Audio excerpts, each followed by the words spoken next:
Good afternoon. Our speaker on today's program is Dr. Sidney Simon, who comes to us from Temple University.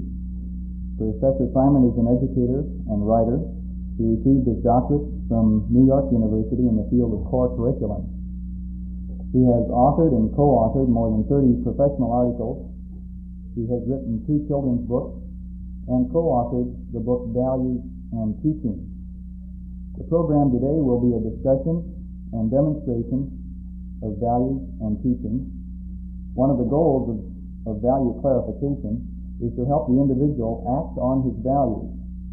And apparently Professor Simon is one who does act on his values, his personal values. He was recently in conflict with the administration at Temple University over the matter of giving grades. He believes, as some of us do, that grades interfere with the educational process. He then chose not to give grades to his own students. Apparently he is continuing to win his fight, as he was recently given tenure at Temple. It is pleasing to see a man who believes and whose beliefs and actions are congruent. It is gratifying to know men who not only speak their truth, but do their truth. And Dr. Simon, we eagerly anticipate our experience with you this afternoon. Thanks very much, Dr. Taylor. What a very nice, warm introduction. I'm very pleased to be at Muncie today. I wish you were a little closer to Philadelphia, but it is indeed that distance. I left this morning about 5:30 a.m., so if I fall asleep before you do, will one of you be kind enough to wake me up? I think every lecture deserves fair treatment to that extent. It's not going to be a lecture in the usual sense, because we do have 8 students who have volunteered, I'm sure, willingly, to come and be part of a panel.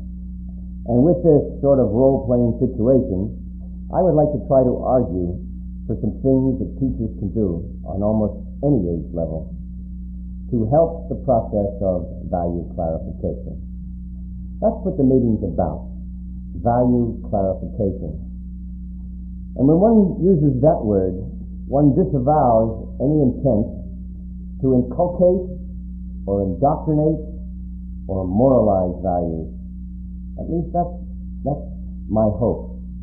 Sometimes it creeps in sideways. But this way of working with values is a lot different from the way we were taught to see values. We are not to ram values down kids' throats, because our approach says with utter humility that I don't have the values for other people's children.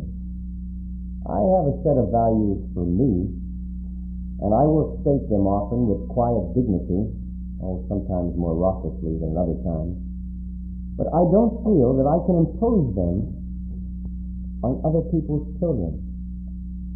And that may be a point of argument for us, and I hope it is, because I would like very much to try to justify that point of view. In any of these exercises or strategies, which I'll try to show later on, I hope you will see that they are free of value imposition. Let's see if I can maintain that. Before I get there, however, I must reveal some things out of my own life very quickly.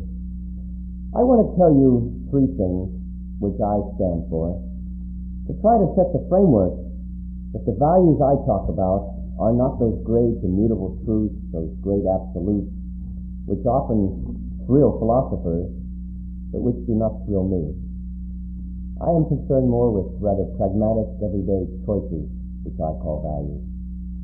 3 examples. At the Simon house, when I get a new suit, I am obligated to go through the closet and throw out the one which is the most thread-worn and threadbare. My wife will say very tactfully, she'll say, "Sid, why would you need a new suit if there was nothing wrong with one of the other ones?" And I find her logic absolutely irrefutable. And so it runs through our house that we simply don't acquire and accumulate. When you get a new suit, you go through the closet and throw out the one which is the most worn out, and the least worn. When our kids get a new toy, they are obligated to go through the toy bin and give to the Salvation Army or the Goodwill Industries, something they haven't played with in a long time. Maybe that comes from being fired almost as many times as I've almost been fired. You sort of like to travel light when you have to move. That just might explain it. Incidentally, I'm very pleased to welcome someone in the audience. Dean Lawhead is an old friend of mine. Gee, Vic, I guess goes back 10, 12, maybe longer, numbers of years. Stop there. When we were core teachers together, and I remember once meeting at Ball State, easily 10 years ago, where we had the annual meeting of the National Conference of Core Teachers. And such a delight to see those days when I was almost fired from the New Lincoln School at that time, Vic, as I remember. A second value at our house. When my wife drops an egg in the kitchen and it goes splat across the linoleum, one of our little kids, we have 4, will come running to help pick it up. The rule at our house is that the person who dropped it doesn't have to pick it up, which is perhaps anti-Puritan, but I think a very, very decent and lovely value to live with in a house. If one of the kids knocks over a glass of milk, I'll rush to get a sponge or paper towels. That's my job.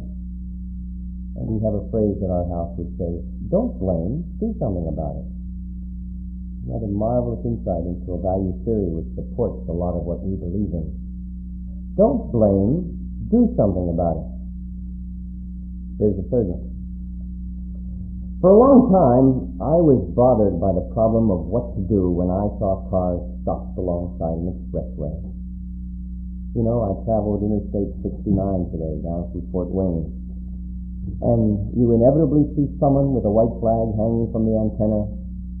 And if you believe in that am I my brother's keeper routine, one is apt to feel, should I stop? Do they need help?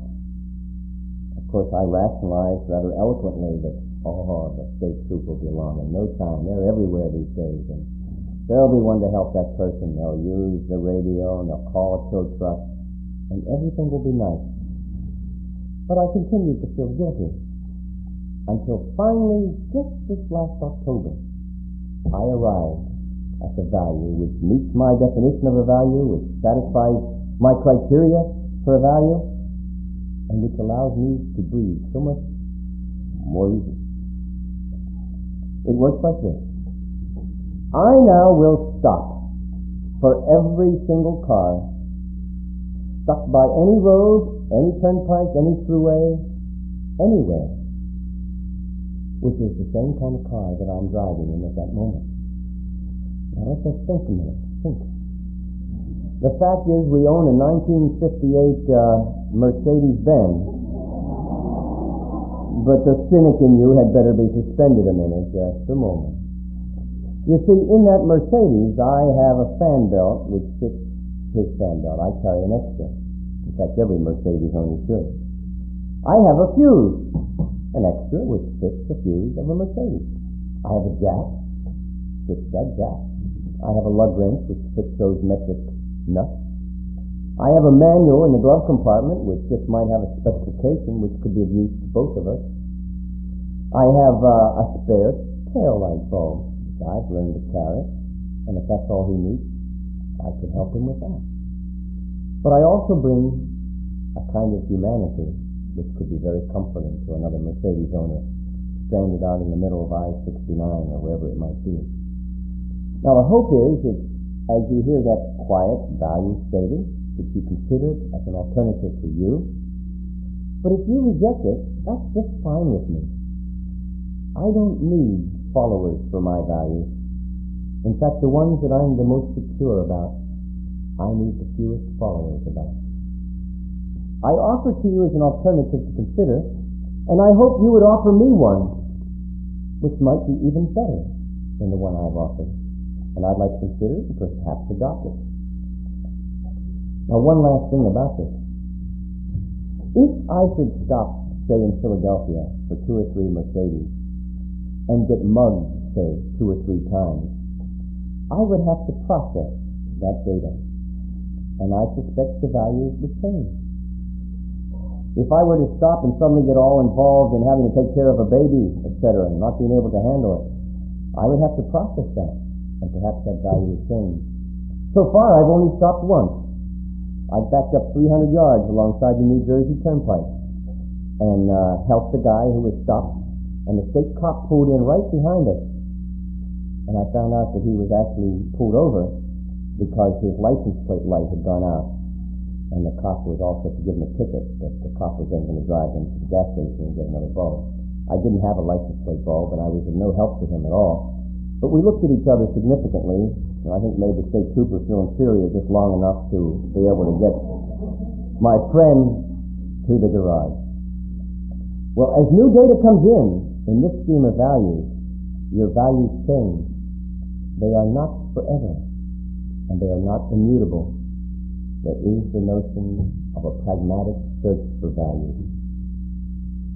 Well, with that simple background, let's invite the panel up and see how it translates into some kind of tangible strategies for classroom use. Panel, would you mind coming up, please? I think it would help if you said boy, girl, boy, girl.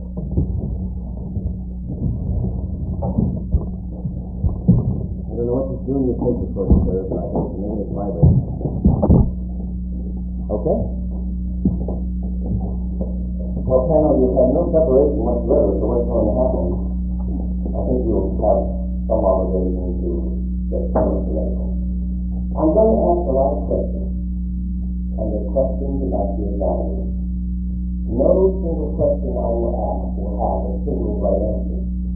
Almost all of them will be idealized, and your lives are very personal and very unique. You have the right in all of this value work to pass on any question which seems too private, none of my darn business, or which you wish to maintain your privacy for any other reason. No one has the right to encroach upon your privacy when you're working with values. I'm going to introduce 5 strategies for all of us, and we'll do them one at a time. We'll do the simplest first, a very simple one, which can be done with elementary school children with absolute ease. It's called value voting, and mostly it's to feed a classroom with potential topics to get at another time. I'm going to ask 10 value questions, things that people are for or against. If you're for it, you have to vote for it. If you're against it, although it may be a little corny for people your age, or who feel against it, you go come against it. If you're very against it, you can say that. And of course, if you're very for it, you hoop it up. You got it? If you wish to pass in the voting question, you fold your hands and look very wide. You ready? Question number 1. How many of you would like to own a motorcycle?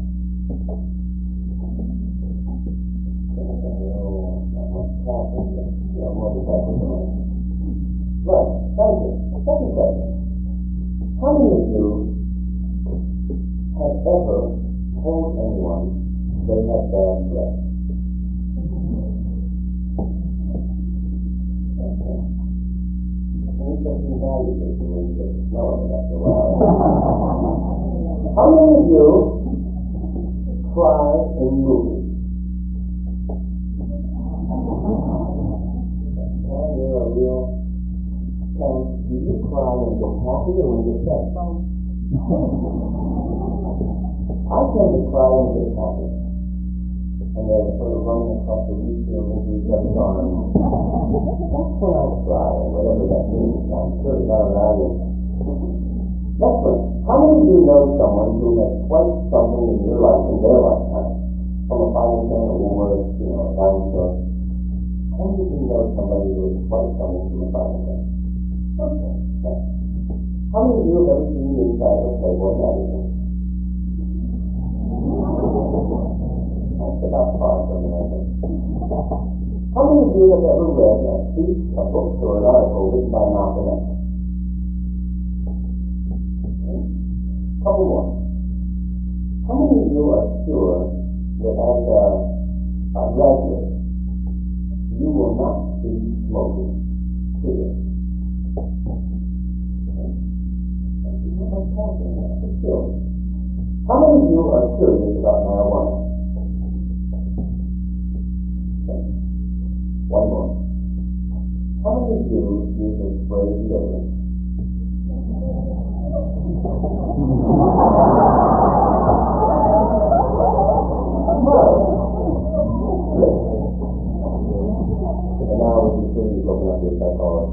chapter 2. Okay. All the teacher does is ask 10 questions. He does not take time to explain them, to argue them, deal with them. He sees the discussion, the class. And the hope is that the next class or two classes, someone will say, hey, that question you asked us about radiosurgery, how come? What's in it, or why? The teacher doesn't open it up. All he does is ask the question and then move on. That's called value coding. If the kid never responds, he makes up 10 more questions, and he asks 10 more. He may also ask the students to prepare 10 questions for any time we have a break in class, any time there's a lag, any time we have some interruption that we get back to our regular lesson for anyhow. And someone in the class will prepare 10 questions. And they will do it without two signatures. Again, in my experience, they don't gag it, they don't jack it up. 10 questions, how do you vote? For or against? You vote or against it. Now, often, of course, students do raise issues. They want to talk about them more. That's fascinating last question, for instance, is one I've asked my classes this recently. And you know the way the discussion went? It was a very funny discussion.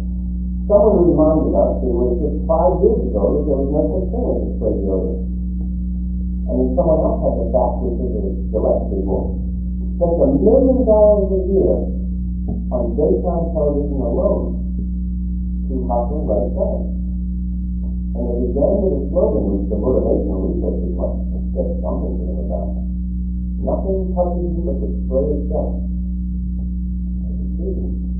And once he got very defensive, he said, I don't understand what was wrong with my wife and I both putting our fingers in the same jar of mum. And what they're trying to say is the view of marriage in America. So what was there if it could only be the spray that now touches you? What does it say about sexuality or about almost anything? That there was a basic flaw in the mum concept. That somewhere down in that jar was something that the Gillette people knew that could talk about it. Oh, now there are other advantages of spray deodorant, I'm sure. But the discussion of their first slogan was nothing touches us but the spray itself. One kid in class gagged and said, now the slogan is the family that sprays together stays together. That kid got my typical low grade, though. I only grade the people I hate in that grade, and that's getting very political. Well, that's the voting list. Now there's a second strategy. One which takes that list and gets to a more complex level.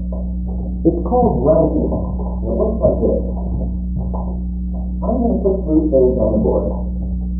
Your job, we'll start with who you think, please, is to send them back to us in your personal order of preference. Again, there's no right answer. It'll begin with telling someone about her values as she ranks these 3 items.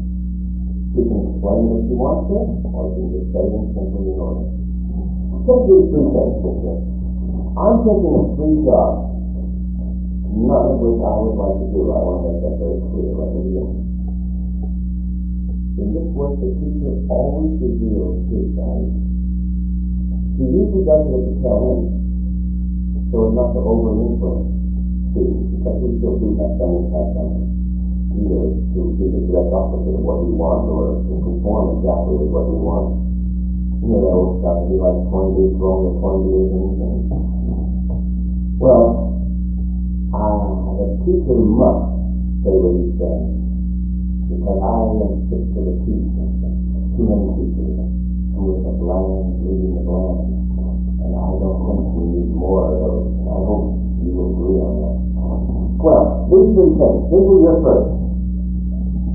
There's 3 jobs. One of them is to collect homes at a nice little toll highway. And your job is to stick your hand out and take the money and put it in the drawer so the governor can get it. It's that kind of arrangement. Another job is to work at a pickle factory. You are a pickle inspector.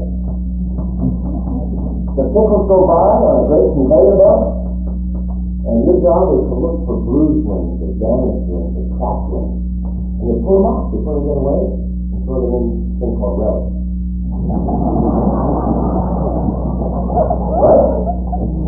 Third job is to be a wiper at a car wash. You know, when a machine does the job, it comes out the other end. The suburban housewife is trying to slip into a car so she wants the kids to pull in. We're out there trying to wipe the last bit of perspiration off. Your job is to be the wiper. Now, there are three distinct, different kinds of jobs, all with a lot of meaning or quality. Which one would bother you the most? Words first. And you might. Words first would be the wiper because I can have clean cars. Second. I think perhaps the second would be the pickle inspector. I'm feeling less pickles there and I'm feeling pickles. And you can just imagine a job where all day long, and you know, like pickles at the stand. Okay. Third. The love of it, and the cold What is it talking? The one who's not? Oh, yeah. I thought that was very interesting. I thought doing that.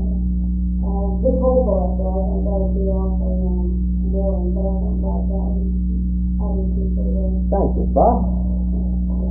Well, there's the almost between pickle washer and a wiper. They both seem kind of humdrum.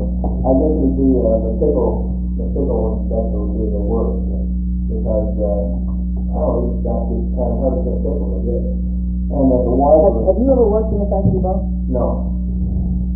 And the wiper, I don't know, I just have to rank them both about the same. They both seem pretty dull, you know.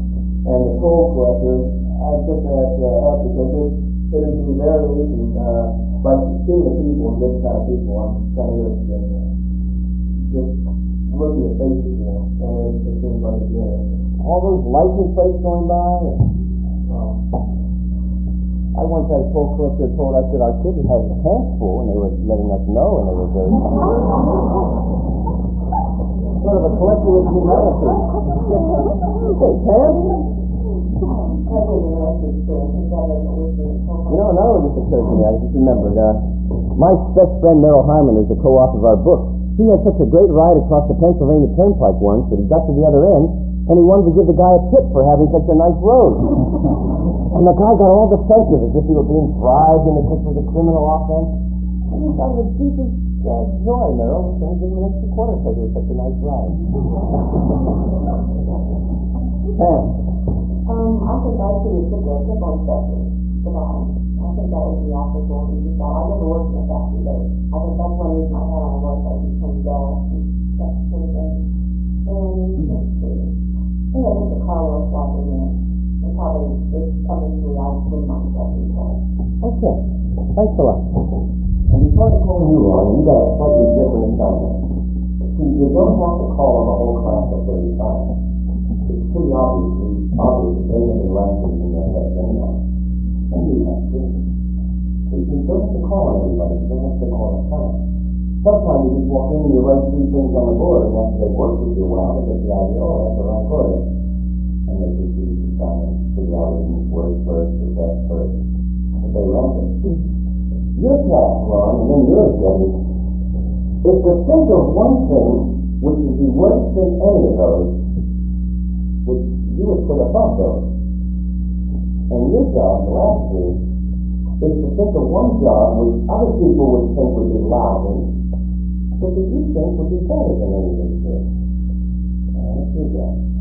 Another menial kind of job which other people would think would be a lot worse, but you think is better than these 3. Okay? And your job is, can you think of any one of these, any job, which would be worse than these 3?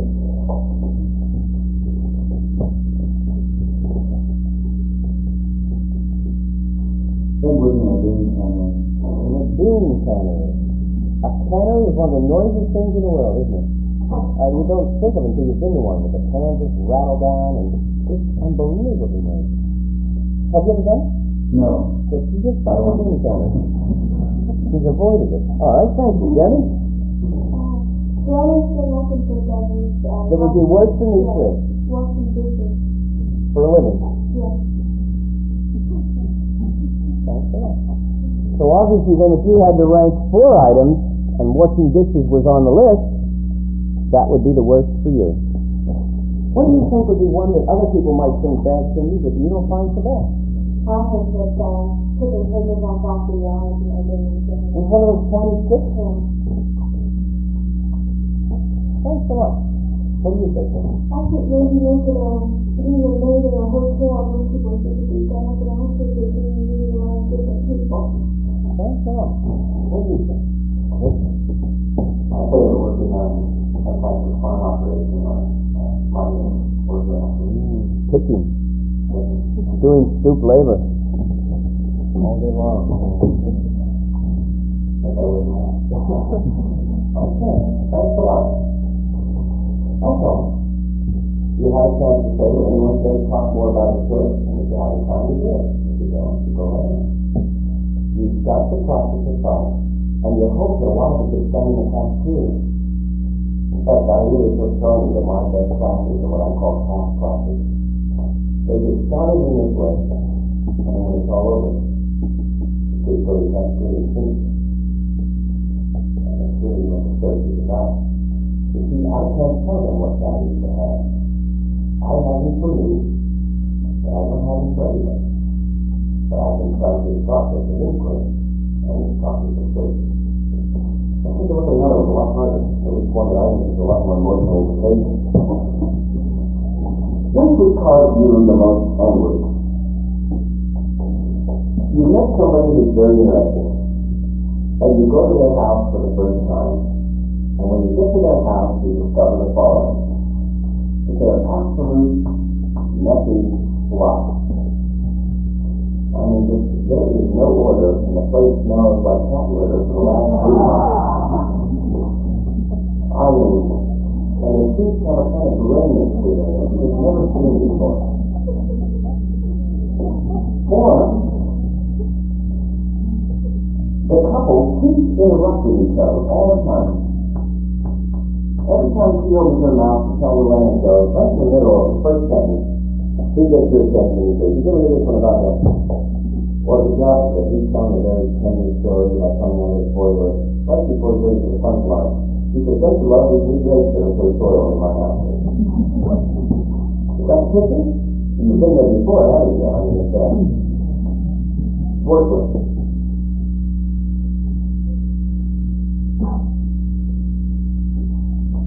They have a kind of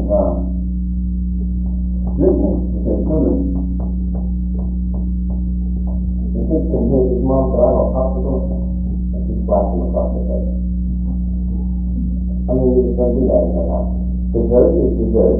You clean your entire plate, and you'll get dessert when dessert is coming, and not before, and get a half a popsicle. They're very strict. They're building character all the time. Let's start the other end, Nick. Worst first. Well, you say, which would turn you off the most? The worst of these questions. With the kids. Yes, every question goes. It all depends on how smelly it really is. It's a very relative thing. The smell about it, but otherwise, nothing doesn't bother me. And so I quit Hollywood interrupting the people who just shows what they're doing. Some of them 30 seconds. Something that's sweet. Thanks a lot. Phyllis? I don't know if it's relevant or not, but I'm hallucinating, but I feel Christmas is very important to the behavior of the child. So therefore, you wouldn't be turned off at all. No, and then the messiness, well, I come back to this talk to be used and everything. And then I think the intensity I like around the most, but I don't like it. I get it. Of those three, that would bother her the least. Thank you. But she still doesn't like it.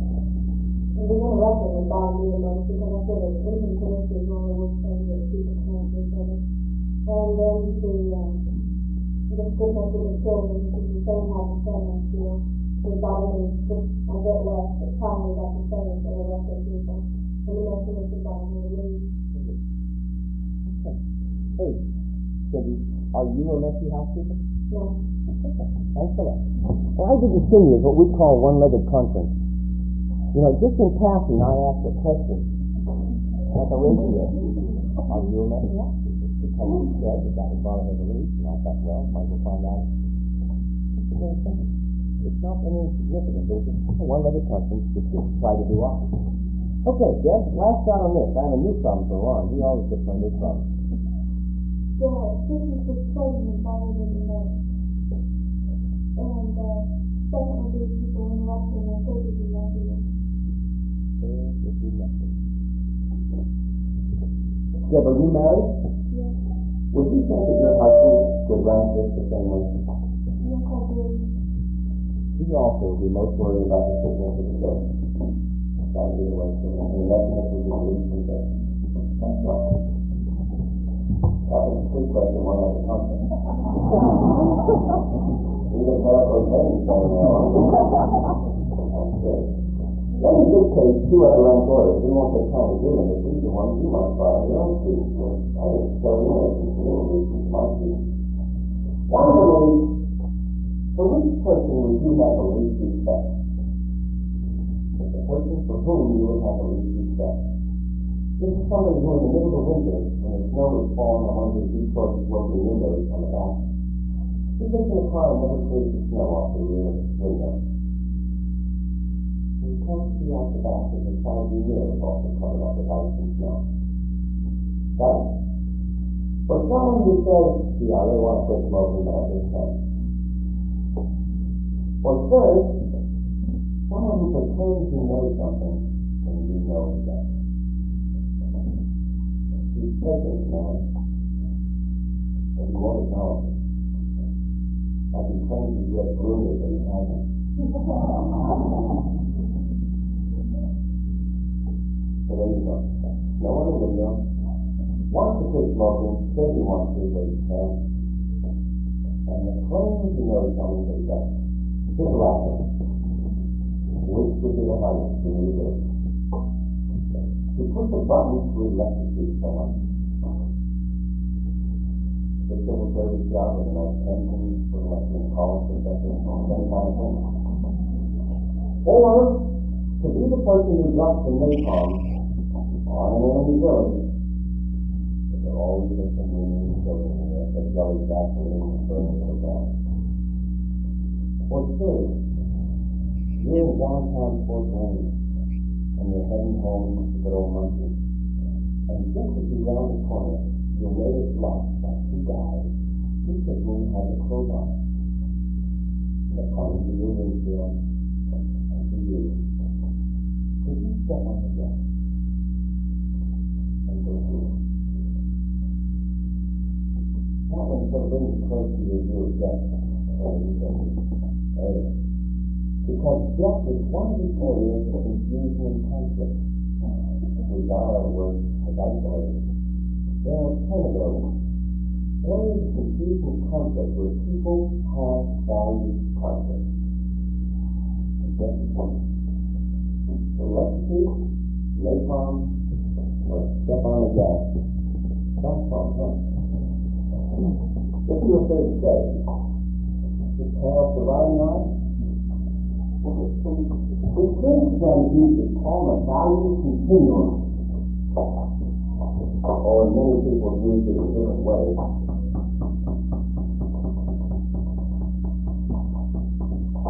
But continuum is a line with many different positions on it. I'm going to give you a values problem, and then I'm going to ask you where on the line are you? And I'm going to ask you to write your name on the line. Don't tell me, I'll put your name on line.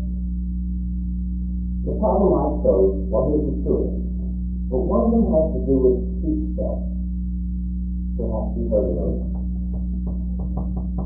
Do you wear seatbelts? And if so, how often? And if not, how religiously? The teacher sets up preposterous extremes. That's half the fun. You pick a position out from the end which nobody in his or her right mind, I hope, could believe. For example, there is someone called Scissors Stan. Scissors is out in the parking lot right now, cutting them out of your car. He just, when you talk about seatbelts, he goes like this. He thinks you shouldn't have them and I shouldn't have them. So he cuts them up. Now he believes in law and order. Will comfort with him. So he uses a thinking theory so they won't unravel. You know, he's the reason for that. Now, at the other extreme is someone who is so committed to people that he wears them when he washes his own car. And obviously his name is Washington Walker. It's a lovely sight to see Walt sitting in his car and the hose out the window. He gets one side, he helps his wife to turn the water off, and then buckles and gets on the other side and he works. But when you have a deep belief and a deep value, you'll learn to live by it, and that's what Walt stands for. Now, the teacher takes away the middle. You see, the middle reserves for compulsive matter. Like a person training to become a principal or superintendent of schools. The compulsive martyr sees both sides of every issue and stands squarely in the middle at all times. He wears one belt. And that allows him to get through life, not hurting anybody's feelings. Okay? Now the question is, where do you stand, Ron, on seatbelt? I'll hand you the mic. To the right of the center, to the left of the center? To the left. How many in? I guess I have this. So we got 2/3 of the way over to the end. Yeah. What do you actually do about seatbelt? Oh, I wear them almost absolutely every time. Anybody try with me, wears them too. You insist that they wear it? Yes. Do you mind if I move you one more notch over?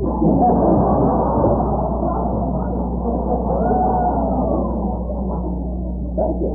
What do you do, Pam? Well, I have to be a little bit further to the right than now, because I'm closer to the compulsive model than the other one. Because our car is so old it doesn't have seatbelts. And people, I find all the time, I guess because I have it and I have to use lanes, and I get in someone's car, then they usually have to tell me it's really stupid. Okay. But I usually go to the gym, so Sort of believe in them, but just don't do them. Thanks a lot. What do you think? Well, I always wear a seatbelt like when I go out of town or over 50, say. So, no commitment to that. But I feel like being, I'd be covering on a pole somewhere. Yeah, Thank you. I'm a hoverer myself. Thanks, Bob. I know you probably were further to the left than you are. We have 6 seatbelts and everyone on this stuff off every day. My son was facing into an accident this summer by wearing a seatbelt. I'm a real firm believer. And I often see children and and I wish that they wear them too. And in fact, one of the reasons why I told Stop one day going to get them, but I put them out. I think that's okay. Do you have any trouble with the idea that you're imposing your values on other people's children? Because I feel like when I'm driving them, I'm responsible for them, and I definitely feel that seatbelts are good. Thanks a lot, Peter. That was a nice one at a conference. I'd like to tell where I am on this continuum. I said before that the speech is good. I have worked in elementary school teachers, so you might say, I'm going to tell you next Friday. I want a whole week before I'll tell you. I think that's just the kind of game that's spent. This kind of thing should be put on a sheet of newsprint or a sheet of oak bags. I'd love to walk in the room and see like a dozen continua around the wall with different kinds of buttons. And there's one other important idea. If you put on newsprint or oak bags, you have to have a roll of masking tape. So if Bob thinks about it longer and says, I've changed my position. I really don't belong there. I want to put myself here. You have to be able to cover up the tape and let him have a chance to write his name somewhere else. See, that's the idea that values are in the process of change. They're not immutable, they're not forever. But as new data comes in, we must process it.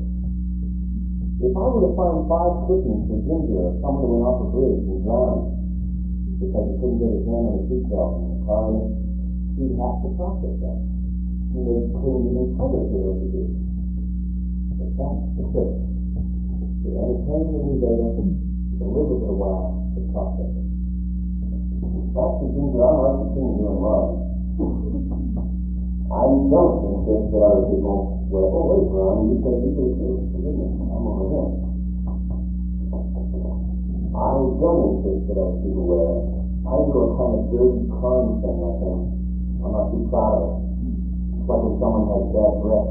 I usually reach in my pocket and say, tickle? And I hope they want one. You know, that's the way I handle that. And with seatbelts, I put mine on very loudly. As loudly as I can, in the hope that they'll see it. But I don't feel that I can oppose it now. You make these things on things that we talk to. I do, however, if I'm parked along the street and I put in the driveway, I put it on to see to that church back in. And I was 62. In that 1958 Mercedes, I drove the whole myself. I bought some belts and put it in. Drove it myself, hoping I would hit the gas line or the brake line. But there is. Okay. Let's do another one. Really a harder one. This one has to do with grading. I really wanted to have an excuse to talk a little bit about the grading system, so I think we slip it in sneakily, okay? In this continuum, we have someone at one end who is known as Flunking Freddy. You know what Freddy does? He's the kind of kid that when you give him a true results test, he won't use peanuts. He's X's and G's and Q's. And then when you give him a multiple choice, he uses peanuts. He's the kind of kid who's determined to flunk any test that he's given. At the other extreme, someone known as con artist Charlie. Con artist is the kind of guy who apple polishes custodians, cafeteria workers, secretaries, anybody who possibly can. He's the kind of kid who cheats an open book exam. You know, he opens two books at one time, so he cheats. The question is, where are you? But you have two jobs on this one. You have to tell where you were on the continuum in high school, and I put that on the bottom, and then where you are at this time in your college career. Now I'll tell you, I might get a little rough on this one because I might ask some specific questions to really nail it down, so be ready for a lot of one-legged conferences. Yes, sir. I'm going to not put it in the beginning. We'll see if we can identify it at the end. I have an idea what it is, so let's do that. Where do I start? Let's start with Eugene to come back down this way. We're going to do the whole line, two divisions. Where you were in high school on the grading scale, close to the Conrad Charlie, or close to the Flunking Freddy, and where you are now, which may be the same. Well, I think I'm going to 3/4. Well, in high school at Southern, so 3/4 for the Conrad at Southern. That's been very different. What did you do then, Cindy? Oh, you mean it's like studying. Well, I don't suppose I studied harder, but I think it was one year handling. Did you ever teach students? Well, I suppose I did. I can't think of any specific time. Did you share your friend's homework with other students? No. I was my husband was 2 years older than I. Could you explain that to me? I don't know. My husband was 2 years older than I. He was too far up for me to do his homework.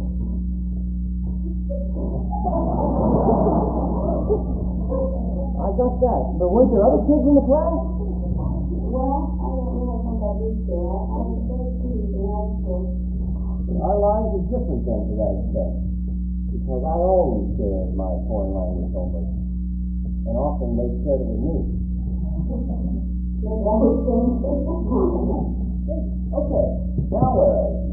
I'm more toward this end because I feel like I don't, I think I tend to use an excuse that I don't have the time now.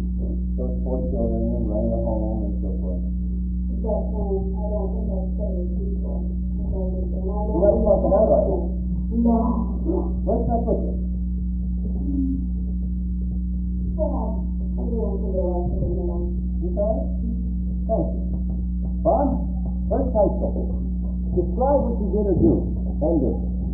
was in high school, it just wasn't the same. Just left the custodian and the cafe workers know that you get by on doing as little homework as you can, at least in my high school. So I was, that's pretty close, yeah. Did you do a little cheating on I that? know, from time to time. I mean, I think everybody did, you know. It was the norm. It was the norm. Yeah, that was just what everybody did to get along. I don't think I tried to make my grades, but I didn't want all those kids to think I was studying to get them. You know. But I don't know that kind of thing. And now, I found that it pays off to find out, kind of get to know your teachers and not going after them. No, I still in this way. But, so I'm right in there. Well, one more. One more, yeah, right in there. Don't worry. Okay, thanks a lot. Pam? Let's see. I'd say in high school, I was maybe even one line of thinking that I didn't cheat on anything, but I think I did my best to kind of doesn't even know that I was really fine line and all these things. Were you one of those kids now in the front Yeah, row? I wasn't very smile, but probably look alert. Right. I've had that a lot. Now what? Let's see. I think someone was being bothered with me. I think I'm still kind of thinking that, yeah. Pam, are you apt to be someone who, when you had a bad instructor, would let that instructor know that the course wasn't very worthwhile for you? No. Are you someone who might write the dean and let the dean know? No. I'm the kind who would write better speech about it. Thanks a lot. You're a good, honest girl. Ron? I think in high school I was fairly close to Pam and Ginger. It was compulsively honest. I might, especially all my homework, I would say if it wasn't important. If it was important, I thought it was very, I was very, very honest. Now I just don't worry so much about grades. At least I'm worried less and less. It's my last quarter, so that's part of it. I don't like that. Have you been someone who fed a teacher the Toynbees when he was looking for Toynbees? And if you like Bruner, did you tell him how much you like Bruner? And if, well, not just the quiet thing. Sometimes I would get this little answer that he was looking for. I've gotten started to teach him now. You've drawn the line there now. Yeah, it's so obvious and simple when it's supposed to enough that I would just teach him. I must be that similar around where Ginger is now. For me, it's kind of a great continuum. It's a hard continuum. Yeah. Because there are a lot of sub-issues underneath it. Thanks. I think in high school I was not quite as far as Pam and Ginger. Yeah, that's it. I was more concerned about grades than the moment, and now I'm fairly disgusted with grades, and I really tried to say, I studied to involve my mom, but that's but I've come to some similar, more valuable conclusions to that grade. Have you ever tried to make a deal with the professor that you wouldn't have to write the usual kind of term paper, that you would write something else, maybe? No, I haven't had the opportunity yet. To write a term paper? Or No, last year I already followed the subject, but I might try that this year. When I was in graduate school, I made a deal with one professor and had a chance to write a little play, a little one-act play, in lieu of the typical kind of research paper which everybody else was doing. And I had so much more fun doing that, and I think everybody who ever had a chance to see it had more fun than they ever had to read the paper. You know, another alternative I've been advocating is start writing papers which you could turn in as an article to one of the journals. Deliberately write something that would be popular enough or good enough to be used in the journal. Why just write it for professors? Why not try to write it for an audience which is bigger than just a professor? And that's an alternative to think about. Well, since just in the interest of time, we've been spared, I think. I wanted to talk just a couple minutes about this great initiative, and not make it sound too vain, I hope I won't. But I did this one of my grades last January at some university. I had my students report on a very exciting issue, and the students and I agreed that we were not sending out their party. They wrote a self-evaluation, and I wrote an evaluation, as I had done in old courses, and I wrote them for 105 students. And we handed them to the registrar, and said, "Did you fill our grade? We do all the letters of the alphabet, putting into things called words instead of just A. Well, obviously, without gagging it too much, we just helped them up and said there are no holes in it, we can't handle it." And finally, though, they did agree to take them. They really did. And all they asked me in return was that we put marks on the identity card for their reciprocal arrangement. They also agreed to charge each college and the whole university to reevaluate grading systems. And each college has slowly moved towards that process. And the one which has done the most has been our College of Education, which just passed a series of recommendations that a vote of 5-1. And the particular recommendations are not a pass-fail system, but a credit non-credit system, which means you can take it as many times as you want, and you'll never have it recorded on the transcript as not having an exam. Just that the teachers are obligated to set up behavioral objectives, and if you meet the minimal competency level, you will get credit for the course. And these strange things will happen because of that exam. I think we will drive some people out of teaching who can't survive without their grades. I think we'll drive the students out who can't survive without their grades. The people who will stay, however, I think, will move towards a whole new relationship with their teachers. I think it will become much less of dog and dog and cat and mouse. And I think we will be less after the two enemies in 2 warring camps. Each of us armed with our own weapons. Me with my true and false multi-story essays, 3 out of 4, and the students with their critiques and their comments, and the other routines which seem to lead up to it, like the clearing house files and all that stuff. It just seems amazing that 2 groups of people who meet each other the most on campuses tend to be separated. It causes us danger. And if I teach well, I hardly ever am able to get much praise from it, at least until the grades are recorded. And then the next semester, someone will say how much they'll do it, because it just isn't political to be team doing. A lot of it's done by the little sneaky visits to the professor's offices, but so rarely is it done openly and directly. Well, back to the story of Temple.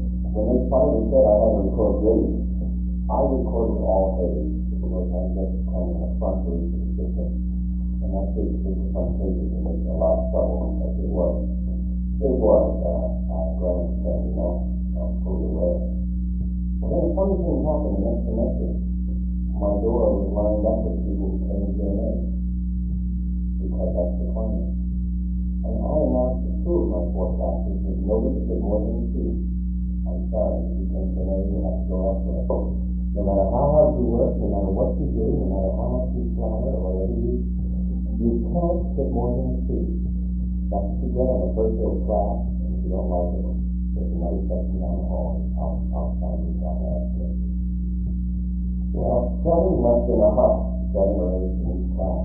Wow, what a huff. They left by way of June, which is very good. And the one who stayed, however, were the 2 sweetest classes I've ever had in my life.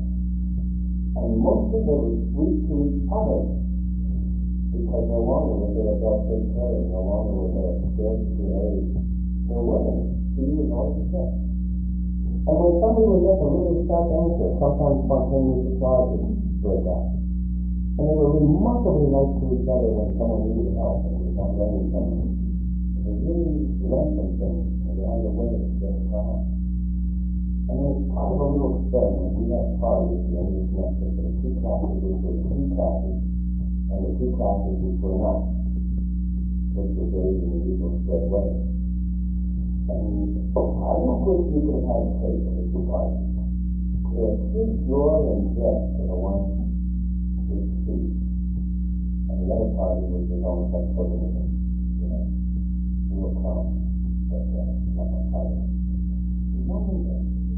And grades were always turned into for the party as well. Well, so much for that. It's going to be very exciting to see a temple and to see them move towards the credit and non-credit system. We're starting with student teaching, that's where we're beginning. And then through all practicing courses, and I think those of you who are at professors will stand in the back of the student teacher's room and watch the little performance put on for your benefit. This will change, it won't be the same. Because no longer will you be coming in as the enemy. Because you don't have that kind of control. Hope there'll be some questions and answers on that. Let's do two-task strategies. One is called a proud sentence. Here's the way this will work. In our theory, before something can be a value, there has to be an element of pride to it. It's not vanity, you're not shooting your own horn, but you have to have an element of pride. It makes your head stand up tall and your shoulders back. That's calling. And you're able to say it publicly because one of the criteria for a value, which we believe, is that you must be willing to publicly affirm what it is you value. No sneaky values, no hidden values, and none that you keep under a bushel basket. In fact, for my graduate courses, in lieu of a term paper, I had them write a letter to the editor to be published in one of the Philadelphia daily newspapers, and then to sign their name. They can't write in such a mother concerned educator, worried student. And sometimes you get hate phone calls for the editor, and sometimes you get subscribed to all kinds of magazines. A lot of things happen to you. But you sign your name, and you publicly affirm. Well, in this proud sentence, I give you a category, and you complete a sentence for me. The sentence is, I am proud of, or I am proud that. And here's the category. Any new skill which you've learned in the last year or two about which you're proud.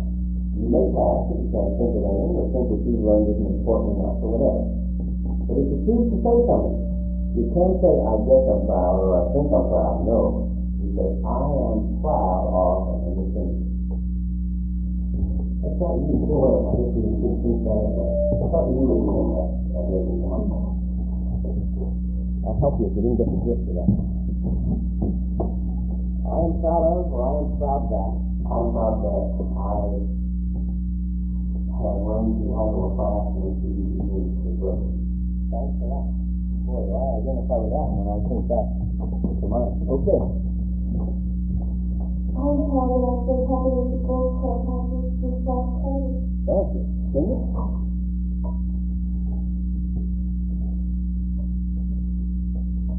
I can think of anything. Okay. You do? Get the mic back, please. I'm proud of learning to make decisions for life. Thank you. I'm proud that I began to learn how to teach reflectively. Thank you. I'm proud I worked out at the White Community Center this past year today. Thank you. I'm proud that during my college, the last 2 years, I've learned to see people for their ideas and not for what society thinks to do. I'm proud that I began practicing a new discipline. Carry on myself in sports very nicely. I won't say that. I'm proud that this summer I learned how to fly in a plane. And something I'd always wanted to do, and I finally got the money and time to accomplish it. But you know, you seem a little stilted, a little self-conscious. And so you give them enough of the class, like 1 week, until when you announce it's going to be a proud second time, that you're going to collect your life. And then you begin to look at your life and see what it is that you're proud of. Then the more actually close to your life. I think the interesting thing with my students 2 weeks ago was I really had such fun with it. I had them list 20 things they loved to do. And it was a private list, so they could do as extreme as they wanted to do, we told them. But all the things they really loved to do Think about your life, flying all day.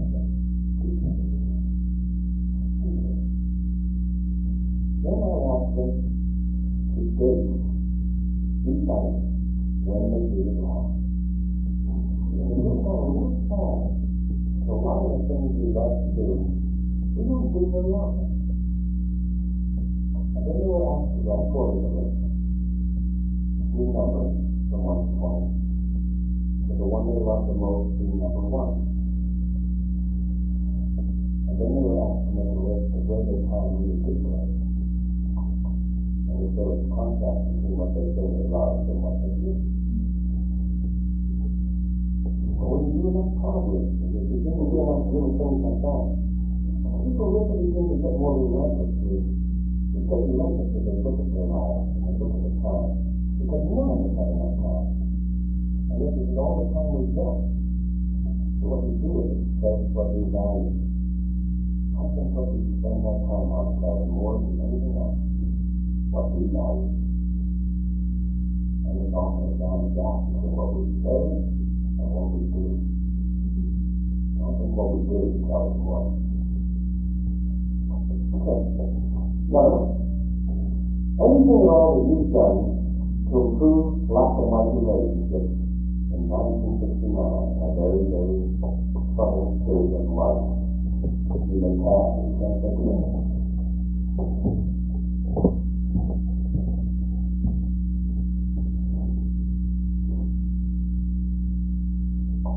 And I regret involvement in community work this year that I'm consciously trying to improve personal relationships with my white friends. This is the first class topic to tell you like I said, when we were working with the board with the workshop topics I told oftentimes people at the meeting and we keep them told at the meeting. Thank you. I did my grandson the same job. I think that they're not prejudiced, but they just prefer not to hang around with colored people or people of their races. And I went home one weekend and I just casually brought up the subject about the race situation, things like this. My neighbors do you mean that you would really actually want to date a colored person? I said, well, yes, if I met someone that I thought I'd like to date who wouldn't have been into what color they were. And we went on with the discussion about, well, what if you marry someone, would your children would be black? And I said, well, what if they were? If they were black, they were black. What would give them to the color name? And I think I made my parents realize more or less that the color of a person's skin is what they were judging, and not the person's character and the person's personal qualities. It's just brought to their mind the situation, subject that they had that they didn't know. I never got them to answer, but they were thinking. I've talked with frustrated, not really hostile young black from the slum of Chicago. He's been in prison for 3 years, and he made me see that the blacks have got to find their own identity. I'm close to passing, but I could say that I've had informal discussions with my family and friends. To this extent, I've had some contributions.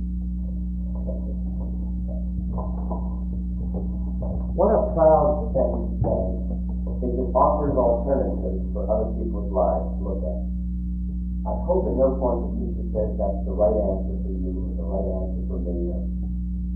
There are alternatives to be considered. And that's an important function of teaching, to bring forth alternatives to consideration.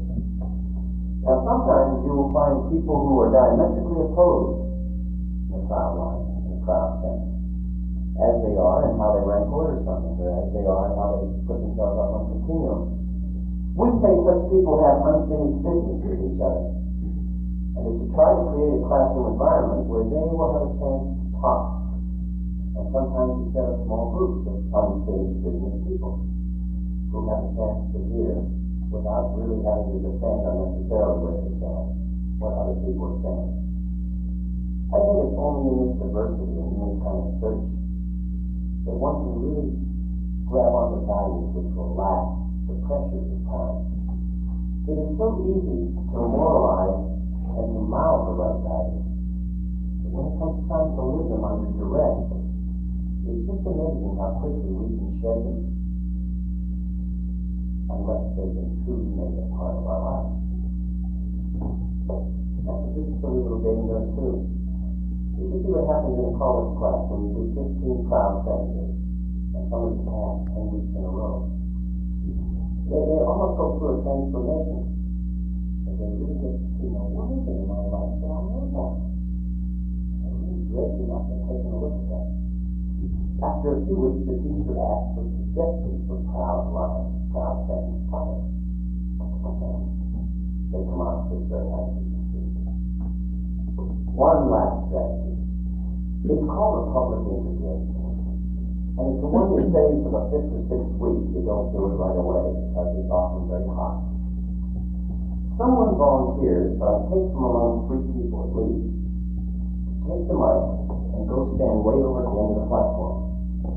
I'll stand way at my end, and the questions go across the whole group, and the answers come back. The questions are probing and personal values questions. You may pass on any question. No questions asked when you pass, that's your right. At the end of the interview, you get to ask me any question I asked of you. So there's a fair play of reciprocity. But the teacher still controls the deck. I'm not going to ask what I can't handle. You must answer honestly. And now, where do the questions come from? They come from those 10 areas of confusion and conflict. Death is one. Race is one. Family is one. I think of just a couple of things in the family area which are very confused and in conflict. For example, what are you planning to do for your aged parents? Some of you who are still very young will have aged parents someday. Are you the kind of person who can put them into an old folks home? Will they move in with you? Will you just send them money so you'll live on less and they'll be able to stay in their own house that you'll be paying for? What do you think you'll do? Another part of family. What was family life like for you during Thanksgiving? I don't know how many hundreds of homes. It was where the woman cooked all week, and the family ate it in 11 minutes, and then went in to watch the football game. The view of family life, which, is an alternative. One family, they just went out for pizza. The woman said, "Actually, you'll eat the pizza." They celebrated Thanksgiving like that. There are very many complicated areas of this family problem. It's the whole child rearing. I hear Ginger saying she changed her disciplining philosophy. And all I can hope is that her husband agrees with the change in the disciplining philosophy. Because what conflicts there are. And the father sees it one way and the mother sees it the other way. And the kids learn to play both against the middle or something like that. Another category is the area of friends. Just what are friends? Who is your best friend? Has it changed? And do you outgrow friends? Do friends outgrow you? Can you have a good friend of the opposite sex without getting involved with them sexually? Is it possible? Why not friends? In the business community, there are often just people who sell mutual funds to each other for them. We do the use of friends. Another category is the whole area of leisure. Just what is really fun for you? Judging from what's fun for most American families, it seems to be parked at a discount shopping center on Saturday night. Seems to be fun. Well, probably is. I had a lot of fun with my classes with that list of 20 things. Somehow you make me trust you, and I'm going to risk it. I had them categorize what was fun for them. And they classify them along different schemes, like what was fun that you do outdoors, what was fun that you needed money for, what was fun that didn't take any money. No. I said ultimately there are really only 2 classifications, and I come from the category of court-ordered complaints, so I was getting a little lively. I said there are really only 2 classifications, and everything we do for fun can be listed as either as masturbatory or intercoursey. And the class gasped. But it's very fascinating to think about it. There's so many things which we settle for leisure are in the masturbatory category. Now that doesn't mean they're not fun, because masturbation can be fun, but it isn't quite the intercourse is. And it is just fascinating to look at something which isn't sexual at all, to wonder what are the elements of masturbation in this thing I do, and why do I do it instead of something else, which is more intercourse. And I'll tell you just what are the elements of the intercourse things in the leisure area. They're things which involve some kind of risk. They often involve another person, but you can still be alone into something intercourse. Because it often has a people component later on to it. Another element to it is that it often makes us feel very good. And it is quite strange how a lot of the things we do for leisure, when they're over, we just glad they're over. I think a lot of us settle for things because they're close in hand. You remember the movie Marty, with a big fat Bronx butcher and his friends? It was Saturday night, and it was the Christmas night a week ago. And they're standing outside of a phone booth and say, "Hey, Aunt, what do you want to do tonight?" "I don't know, Marty, what do you want to do tonight?" "Hey, Aunt, what do you want to do tonight?" "No, Marty, what do you want to do?" Remember, they were seeing it on TV. Well, that notion of setting for less than life can offer is a valued issue in the leisure category. Work is another area where the questions will come from. How many teachers try to make some sense of the idea of will they take work home at night? It's lovely to watch them struggle with that. Race is one of the areas. Race, the whole confusion conflict about race. Religion is one, and politics is one. Well, that's where your questions are going to come from. Now the question is, will I get a volunteer? Are there any volunteers for a publication? I need to choose from at least among 3 people who will be willing to be asked questions in those 10 categories. And 1, 2, I'm very great. I really appreciate it. Let me see again. Wow. What's my mistake? I already have to smile. Maybe I can do 2, maybe a boy and girl. I'll start with a girl. I think you. Are you ready? You sorry you volunteered? Hey, thanks all the rest of you for volunteering. Cindy,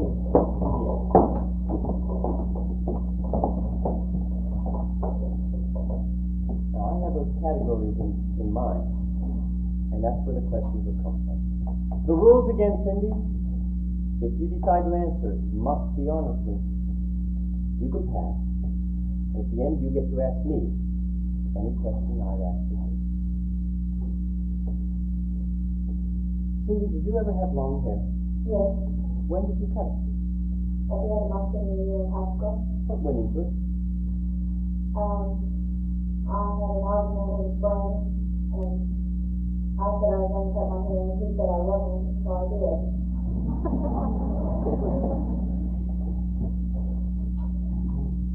Still have that thing?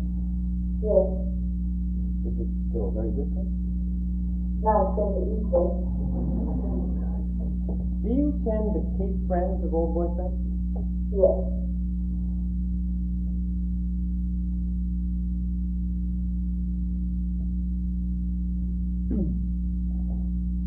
Are you apt to be a Clairol blonde someday, Cindy? No, sir. You feel very strongly about that? Yes. What does it say to you when someone does dye her hair? Well, I don't know. If I just don't like guys blonde, it wouldn't look natural on me. That's the only reason that I would not like it. So you're not really critical so much of somebody else? No. Are you apt to dye your hair when it gets gray? No. How come? Because I had my hair gray and I like it gray.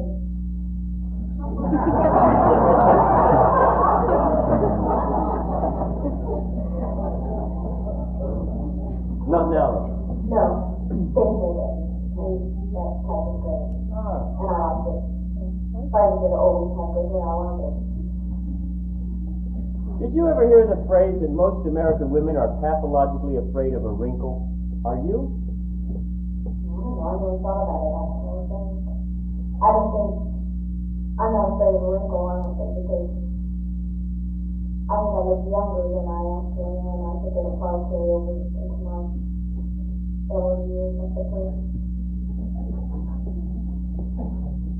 Do you subscribe to any of those ladies' fashion magazines?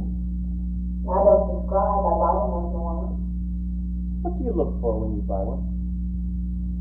Makeup style, hairstyle, clothing, things like that. You'll never be built like a Vogue model. Does that cause you some pain? No. Do you feel pain for someone who is built like a Vogue model? No. I gather you don't feel much pain for how people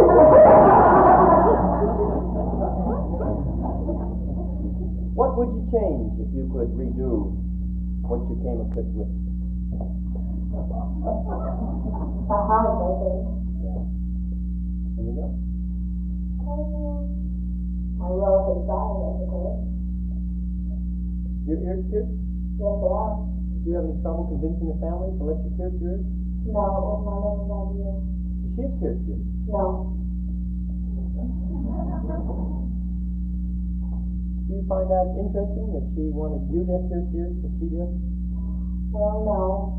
I think she knew it was a trending style at the time, and she thought I might like to, but she suggested if I would like to, that I could, and so I said I would, and I did. You're very good with words, Amy. Do you think if the style changed, you'll get them plugged up? No, I like them. Did you have any cavities the last time you were at the dentist? No. Do you use the nationally advertised toothpaste? Yes. Which one? Different ones. How's Colgate and Ultra Bright and that, specialty ones. Do you watch Dark Shadows? I used to, I don't anymore. What changed? Afternoon classes. There's a real value of commitment there. What are your plans for the summer, Cindy? This summer, let's see. I plan to work and at a job to help things and well, research things. I plan to work at research this summer. And I plan to, while I'm finishing an apartment, I plan to do some work on an apartment and things like that. You moving out on your own? Yeah. Do you think it's about time? Do you think everybody should, or do you think there are some economies to be had by living in the same house with your family? Oh, there's condoms for that, yeah. Not everyone should, that's all. You want to be married in a white dress? Not particularly. Do you believe that every senior in the high school should be given birth control information before they leave the high school, public school? Yes. And certainly, I guess you believe every student in the college should be given birth control information. Yes. Do they here? I'm not sure. If they do, they have given it to me.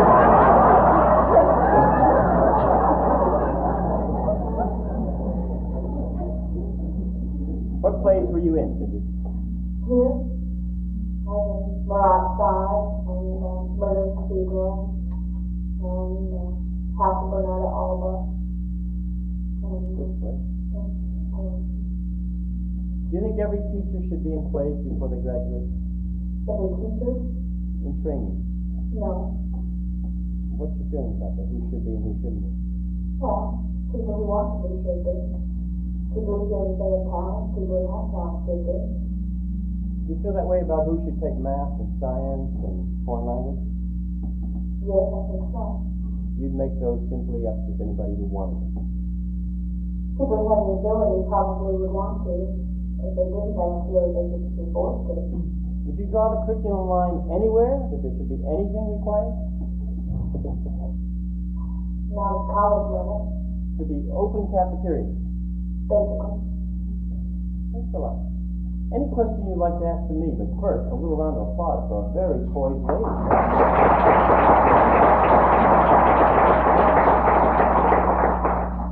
Very nice, Cindy. I really felt. I don't have any questions. Oh, come on.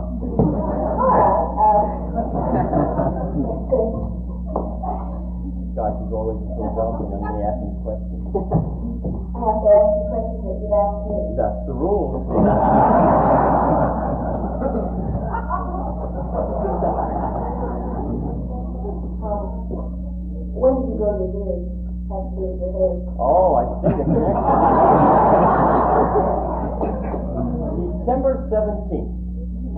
before Christmas. This year. Right. Why? Well, I've had one every summer for the last 7 or 8 years, but I did not have quite the courage to come back in the fall and go through all the whatever you go through, which is a lot. But this year, somehow or other, I either had more courage or it was less unorthodox.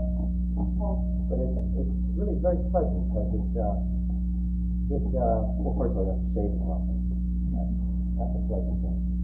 And the other thing is it does give you a kind of distinction, which, like when you forget your tickets, as I've done this afternoon for United Airlines, I'll be able to go to someone leave tickets for a man with a beard. It just allows you that much more. About color your hair, will you ever put anything on it, kids stuff? No, and I'm quite critical of people who do. I think people should come early in their lives to accept what they are and to live with it. I think that's very important. Then there's nothing about you that you would change in physical appearance? Well, I just have to work very hard to keep my weight down, and I eat a lot less. And I've learned to almost never finish something. I feel that one should always be like a cake. It doesn't mean to consume the whole thing. And I just have to work very hard. Some of that helps. Same reason I wear seatbelts. I would really like to live long. I'm even a very careful flyer.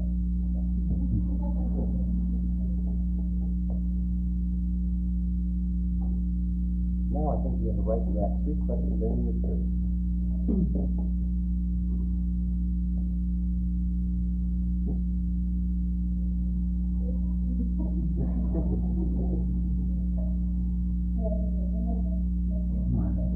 It's possible, but that's as much curiosity as you have. I would accept that. Thanks a lot, Cindy. Can you shake your hand? Thank you. What a wonderful lady. I'm glad we met her in Los Indiana.